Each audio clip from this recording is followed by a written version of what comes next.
आप सभी का मेरी YouTube चैनल पर स्वागत है और मैं हूं अभी भूटान में।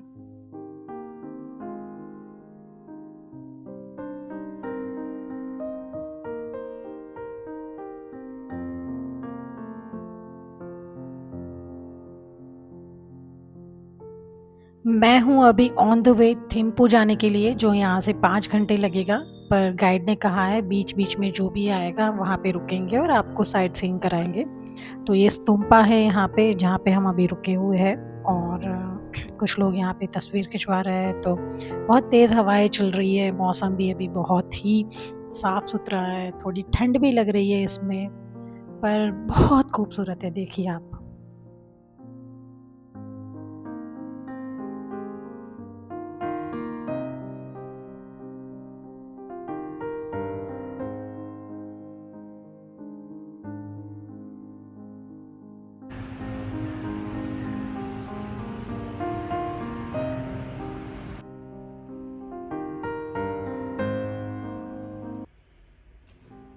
मैं हूँ अभी थिम्पू में और इतनी एक खूबसूरत होटल है, छोटी सी होटल है, बुटीक होटल है। और यहाँ का जो स्टाफ है वो इतना प्यारा है। कल रात का मैंने खाना खाया था, भिंडी आलू की सब्ज़ी, राइस, रोटी और दाल, सैलेड और सूप, घर जैसा खाना। और मैं काफ़ी दिनों से यात्रा पर हूँ, तो घर के खाने की मुझे बहुत याद भी आ रही थी। तो वाकई में इतना अच्छा खाना था यहाँ पे। रात सुबह अभी हम जा रहे हैं पुनाखा, तो ड्राइवर आएगा और हम निकलने वाले हैं पुनाखा के लिए। तो मैं जल्दी से ब्रेकफास्ट कर लेती हूँ।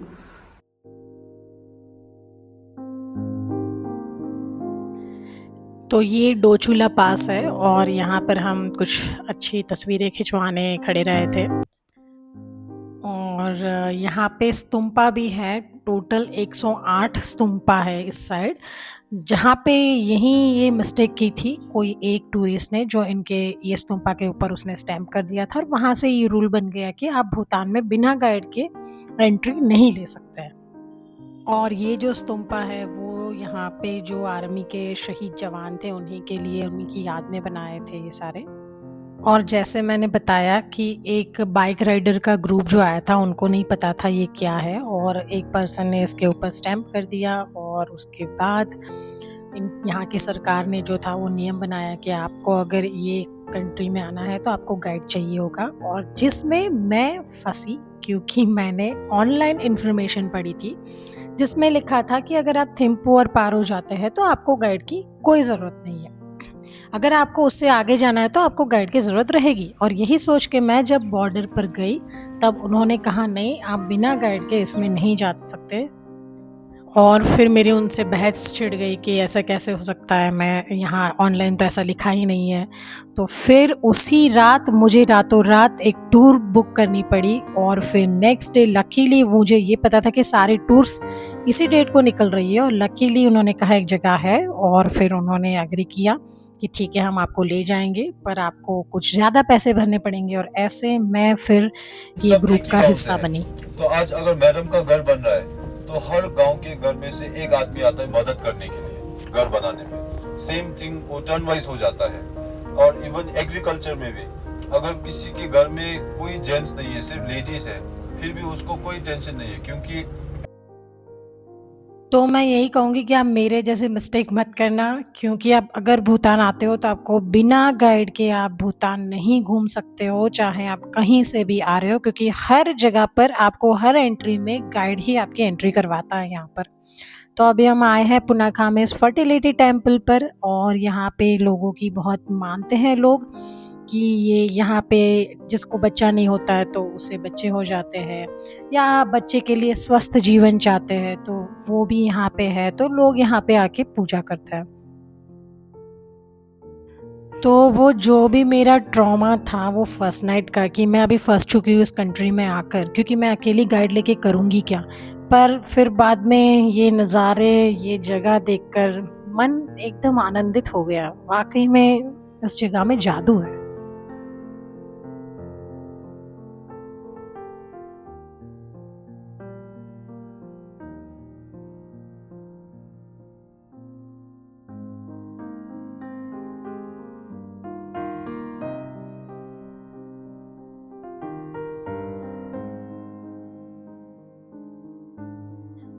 पुनाखा में सस्पेंशन ब्रिज जाने के बाद एक इतनी बड़ी सरप्राइज़ मिली हमें रास्ते में कि मानो खुले दिल से भूटान मेरा स्वागत जैसे कर रहा। तो रास्ते में बर्फ़ गिरा और इनका कहना था कि कभी इस एरिया में बर्फ़ गिरता ही नहीं है, और उस दिन गिरा और शायद ये आधे घंटे तक पूरे रास्ते में था, तो इसका लुत्फ़ उठाया हम सबने।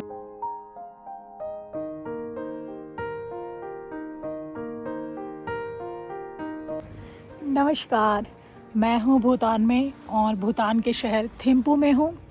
अभी तक भूटान के बारे में मेरा यही कहना है कि लोग जो हैं वो काफ़ी मिलनसार हैं और उन्हें हिंदी इतनी अच्छी तरीके से आती है, शायद उतनी शुद्ध हिंदी हमारे साइड के भी लोग इतनी नहीं बोलते होंगे।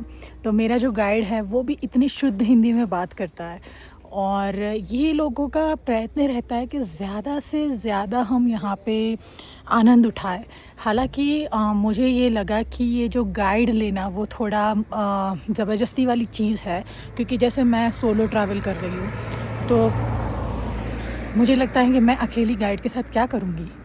तो जो वो ऑप्शन नहीं था, इसलिए मैंने एक टूर बुक की और मैं अभी उस टूर में हूँ और मेरे साथ और 15 लोग भी हैं उस टूर के अंदर। सब अलग अलग जगह से आए हुए हैं। पर जैसे अगेन मैं कहती हूँ कि भीड़ में भी रहे तो आप अकेले रहें। तो अभी सब लोग कहीं और एक साइट सीइंग के लिए गए हैं, तो मैंने चुना है कि मैं अपने साथ रहूँगी, इस खूबसूरत व्यू के साथ अपना समय बिताऊँगी और आपसे कुछ बातें भी करूँगी। तो ये यहाँ का सबसे टॉलेस्ट स्टैचू है बुद्धा का, पर मैं इसमें अभी नहीं जा रही हूँ क्योंकि जैसे मैंने कहा कि मैं बहुत एक्सक्लूसिव ट्रैवल करती हूँ, तो मैं ज़्यादा कंज्यूम नहीं करना चाहती हूँ चीज़ें। तो बाकी सारे ग्रुप के जो लोग हैं वो बुद्धा स्टैचू के लिए गए हैं विज़िट करने के लिए, पर मैं उसमें नहीं जा रही हूँ क्योंकि आज के दिन मैंने ये सोचा है कि मैं बहुत सारी चीज़ें कंज्यूम नहीं करना चाहती हूँ। मैं एक या दो ही जगह देखना चाहती हूँ, पर वो जगह जो मुझे अच्छी लगती हो वैसी जगह मैंने सोचा है कि मैं जाऊँगी। तो अभी आज तो मौसम भी काफ़ी क्लियर है, तो देखते हैं और क्या क्या देख सकते हैं हम आज।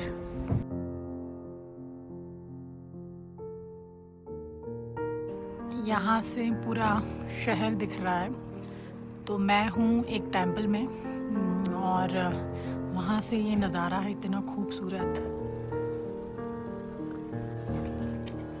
अब ये एक और भी कारण है कि मुझे मंदिर में जाना बहुत अच्छा लगता है, क्योंकि वहाँ की जो ऊर्जा होती है वो इतनी पॉजिटिव, इतनी हाई होती है कि आपको अंदर से ही बहुत ही रिफ़्रेशिंग लगता है। तो मंदिर में जाने का सबसे बड़ा कारण मेरा यही है। वहाँ से इतना खूबसूरत नज़ारा है कि आह्लादक दृश्य जैसे कह सकते हैं। और ये मंदिर जो है वो राजा ने 2019 में बनवाया है यहाँ पर, ताकि पूरे गांव पर इसकी ब्लेसिंग बनी रहे। और बहुत खूबसूरत है ये। इसे शहर से बाहर पर ऊपर टॉप में बनाया गया है, जहाँ से आप पूरा शहर देखिए, मेरे पीछे दिख रहा है, आप देख सकते हैं।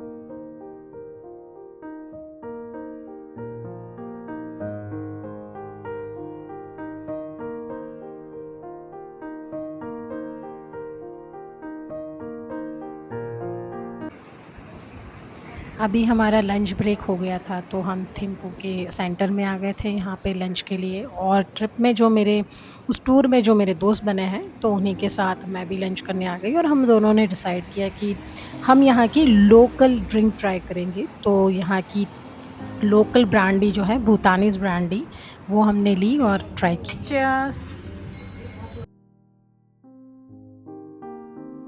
फिर हम चल पड़े पारो की तरफ और 1.5 घंटे का रास्ता था, पर इतना खूबसूरत, इतना सीनिक रास्ता था ये।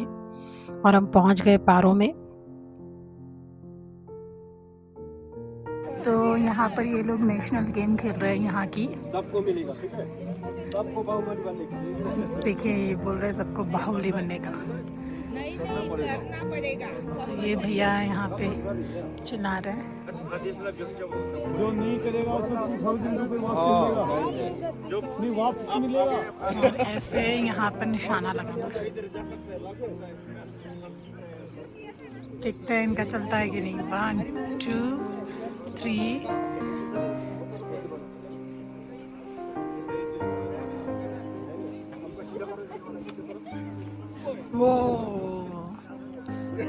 है स्वाइन का।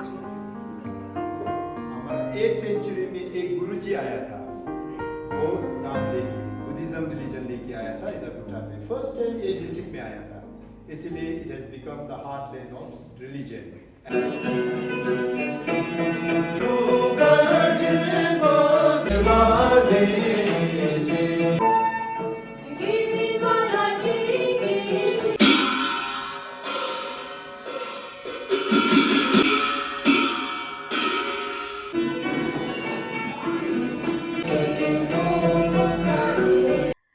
भूटान कल्चर डांस देखने के बाद मुझे लग गई थी भूख, तो मैं आ गई रात में बाहर डिनर करने के लिए। और यहाँ पे बहुत एक प्रचलित कैफ़े है, माउंटेन कैफ़े, जो मैंने सोचा कि मैं वहाँ पर जाऊँगी खाने के लिए। तो देखते हैं कि वहाँ पे क्या-क्या मेन्यू में रहता है।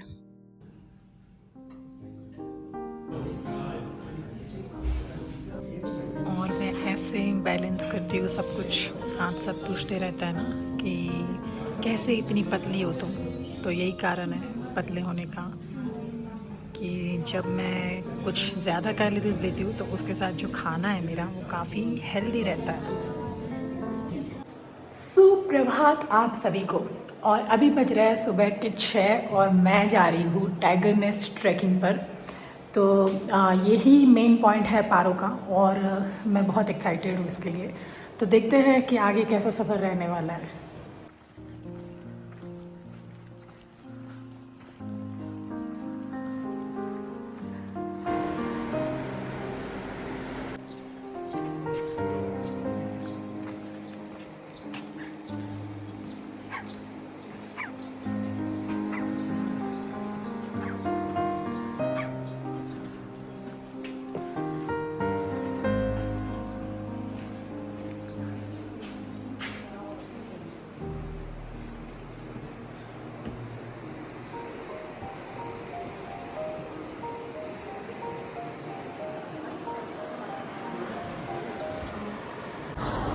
हमारा हो गया था प्लान कैंसिल टाइगर नेस्ट के लिए, तो हम तीनों निकल पड़े ऐसे एक ट्रैक के लिए। बीच में कुत्ते भी मिले तो वहाँ से वापस आए। नहीं तो और आगे जाते हम। नहीं तो और आगे जाने वाले थे, पर वो कुत्तों को हम जानते थे, पर कुत्ते हमें नहीं जान रहे थे। तो फिर हमें लगा चलिए वापस ही चले जाते हैं। इतनी खूबसूरत ये जगह है, कहीं ना कहीं ये स्विट्ज़रलैंड की फील दे रही है कि स्विट्ज़रलैंड में जैसे आप इंटरलैकन जाते हैं तो बाजू में से एक बहुत ही अच्छी नदी जो बह रही होती है और हम जस्ट वॉक करता है, तो ये ऐसा ही है, ऐसी अनुभूति है यहाँ पर। और इतना साफ़ सुथरा है सब कुछ यहाँ पर कि मैं काफ़ी प्रभावित हूँ इस देश से कि इतनी साफ़ सफाई है, इतने प्यारे लोग हैं, स्माइल दे रहे हैं आपको, रास्ता बता रहे हैं आपको। तो वाकई में बहुत ही खूबसूरत है।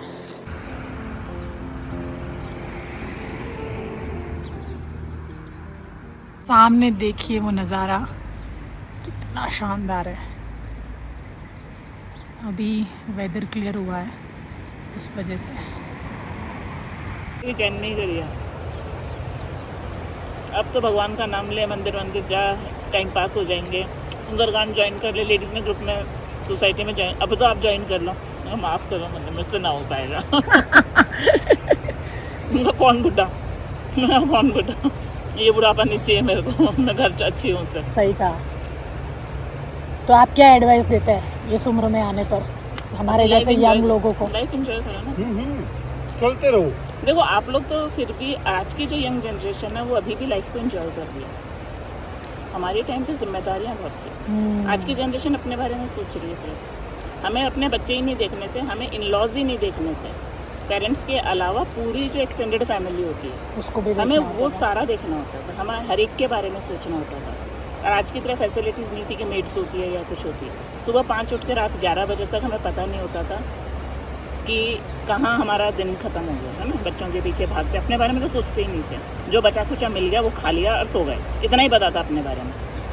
तो हमारी जनरेशन के लिए तो मैं कहूँगी कि अब मौका मिला, बच्चों की शादियाँ अगर भी फ्री हो गई, अब क्यों वापस उनके बच्चों को पालना है, अपनी लाइफ एंजॉय करेंगे।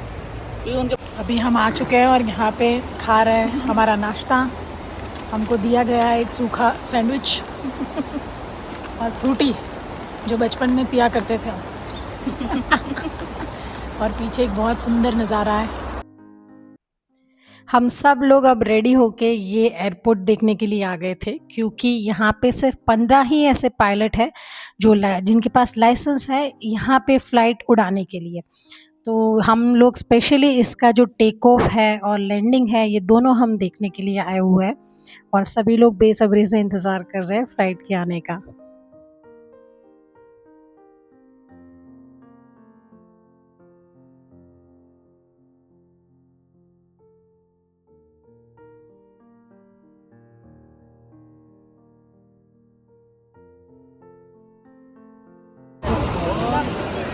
और यहाँ ये मेरे ग्रुप वाले देखिए फ़ोटो खिंचवा रहे हैं और ये देखिए गाइड का जो डेडिकेशन है इसके लिए माननी पड़ेगी बात। सब एकदम खुश लग रहा है।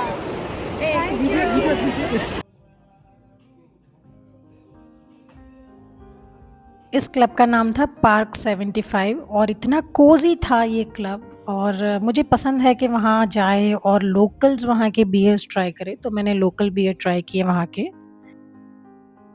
सुप्रभात आप सभी को। और आज मेरा आखिरी दिन है पारो में और यहाँ से मैं निकल जाऊँगी बॉर्डर की तरफ फिर से। तो जैसे ही मैं किसी शहर से विदा लेने वाली होती हूँ तो मैं जल्दी सुबह उठकर वो सारी जगहें जाती हूँ जहाँ पे मैं ये मेरी यात्रा के दरमियान गई और उन सभी को प्रेम से अलविदा कहती हूँ कि तुम्हारा बहुत शुक्रिया, तुमने मेरी इतनी अच्छे से मेहमान नवाजगी की। तो मैं अभी बस ऐसे वॉक पे आई थी और मैं देख रही थी कि लाइफ इतनी धीमी चलती है, यहाँ पे जीवन इतना स्लो है कि लोग आराम से उठते हैं, आराम से दुकानें खोल रहे हैं।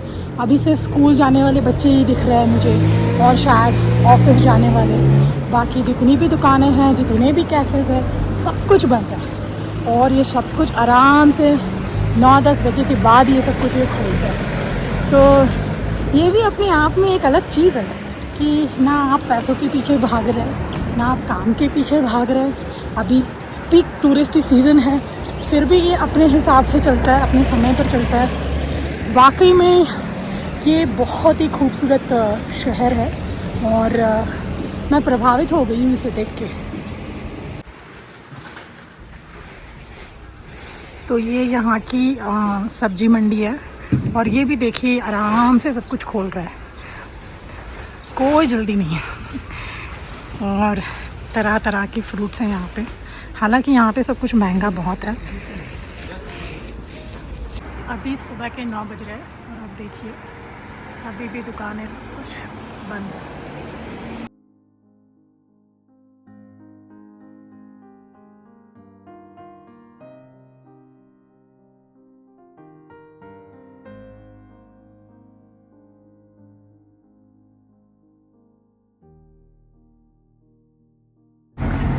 तो माउंटेन कैफ़े करके यहाँ पे एक जगह है, तो इनकी 2 ब्रांच है, एक है वेजिटेरियन और एक है प्योर नॉन वेजिटेरियन। मैं यहाँ पे आई हूँ जहाँ पे ये वेजिटेरियन है और रोड को लगकर ही ये सारे टेबल्स हैं और ये मुझे काफ़ी यूरोप की याद दिला रहे हैं। अब जहाँ पे मैंने ये पैकेज लिया हुआ है उसमें ब्रेकफास्ट भी है, उसमें डिनर भी है, पर ज़रूरी नहीं कि आपने पैसे दिए ही है तो ज़बरदस्ती आप वहीं खाएँ। वहाँ का खाना मुझे उतना पसंद नहीं आया और मैं चाहती थी कि मैं सुबह कहीं बाहर निकलूँ और बाहर नाश्ता करूँ। तो मैं अभी यहाँ पे आ गई हूँ इस जगह पे और मैंने कुछ वेजीज़ ऑर्डर किए हैं और यहाँ की एक बटर टी है वो ऑर्डर की है और एक ऑमलेट ऑर्डर किया है। तो देखते हैं कैसा रहता है। और ये आ चुका है मेरा ब्रेकफास्ट। ये है बटर टी जो यहाँ की फ़ेमस है, जिसे सोजू भी कहते हैं, और ये है ऑमलेट और ये है मेरा नज़ारा आज का व्यू। मैं बहुत खुश हूँ आज कि एक आखिरी दिन है यहाँ पर इस शहर में और जब आप जाने वाले होते हैं ना तो शहर कहीं ना कहीं अपना लगने लगता है। अभी ये रिवर है यहाँ पर मैं रिवर नहीं दिखा रही हूँ, ये आप तार देख रहे हैं, ये एक रोपवे है और यहाँ से इसमें लोग जाते हैं, यहाँ से देखिए। और ये किसके लिए है? ये जो दुकान वाले लोग हैं उनके लिए, तो राजा ने ये बनवाया है इनके लिए, क्योंकि इनका घर है वो सामने वहाँ पर। तो राजा ने ये स्पेशली इनके लिए बनवाया है ये रोपवे, जहाँ से वो घर जा सकता है। सोचिए आप कि इतने सिर्फ 4 लोगों के लिए भी राजा ने इतनी चीज़ें बनवा रखी है। और इसी के साथ मेरी भूटान की यात्रा समाप्त होती है। बहुत सारी यादें और इतनी सारी खूबसूरती आँखों में भरकर मैं जा रही हूँ। मिलती हूँ जल्द आपसे अगले व्लॉग में, और ना भूलें जीवन एक ही है, ढेर सारी यात्राएं करें।